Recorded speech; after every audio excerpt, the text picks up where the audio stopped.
আল্লাহ WhatsApp কেউ যাবো রাখি অবস্থা অনেক ভালো, আমার অবস্থা অনেক ভালো। আমি একটা জিনিস খুবই হতাশ। জিনিসপত্র দ্রব্যমূল্যের এত দাম বেড়ে যাচ্ছে, কি দাম রে বাবা, বাজারে যাওয়া দিতে না 5 টাকার জিনিস 10 টাকা। কেউ যদি 5 টাকা কোনো জিনিসই খরচ করে বলছে সেই আমি 10 টাকা খরচ করে দিই। এত জিনিসের এত দ্রব্যমূল্যের দাম বেড়ে দিতেছে, আমার দাম কেন বেড়লো না? আমি একটা জিনিস নিয়ে খুবই হতাশ। আমার তার কাছে আমার দাম কেন বেড়লো না? আর বাজারাতে চালের দাম বেশি, এক 4 কোটি টাকা খরচ করি, সেটা বুঝতে আমি 100 কোটি টাকা খরচ করেছি। একটা জিনিস আমার মাথা কিছুতেই এলো না। হোয়াটসঅ্যাপ আমি একটা জিনিস কিছুতেই আমার মাথার মধ্যে ঢুকতে পারছি না, কোনো সূত্রই মিলতে পারছি না যে বিষয়টা হইতেছে কি।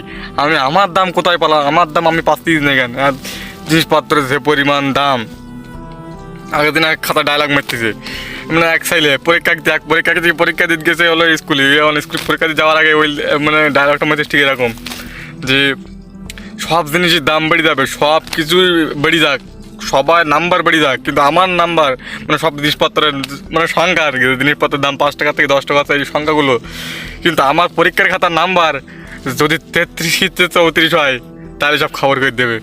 এই হচ্ছে অবস্থা। তো আমি ডাইরেক্টটা আমি আর নিজেই বুঝতে পারি না বিষয়টা কি বুঝতে চাচ্ছে বিষয়টা, যে আমার নাম্বার যদি 33-34 হয় দুনিয়া সব লটপট করে ফেলবে। তো হচ্ছে অবস্থা। মানে সে কি বুঝতে চাচ্ছে যে তার নাম্বারটা একটু বাড়ানোর দরকার, বাড়ুক, যে 33-34 সব জিনিস যে পরিমাণ দাম বেড়ে যাচ্ছে তার নাম্বারটাও বাড়া উচিত।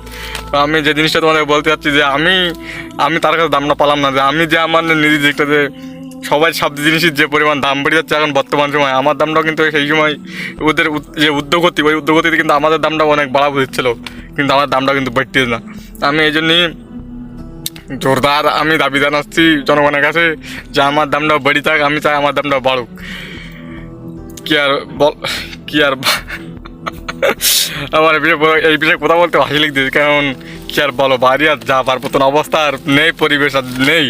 যে অবস্থা এখন চলছে দেশের ভিতরে, যে পরিমাণ দাম আমার জিনিসপত্র দাম, আর টাকা পয়সা মনে করো যেসব এসছে টাকা পয়সা একবার জায়গা কাছে উঠে গেছে, তারা তো এখন আর কি বলবো, তাদের আর কিছু করে খাওয়া লাগবে না।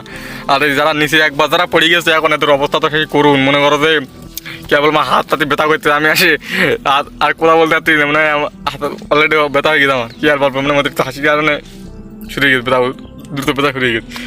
তো যারা উঠে গেছে তারা তো আর কেটা ধুড়ি পায়, এখন যারা নিচে নেমে গেছে এখন এদের হাতে সব বিপদ, এদের আর কেউ তোলার লোক নেই।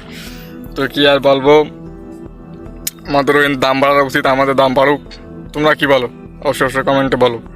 আর আমার মতো আমাদের দাম বাড়ুক, এরকম কেটা চায় তোমাদের বন্ধু বান্ধবের ভেতরে বলে যে আমাদের দাম বাড়া উচিত, তাদের একটু মেনশন দাও, দেখ পানে তাদের একটুকুনি মোলাকাত করে আসবে নাকি ইনবক্সে, তারা অবশ্যই মেনশন শেয়ার, টাটা।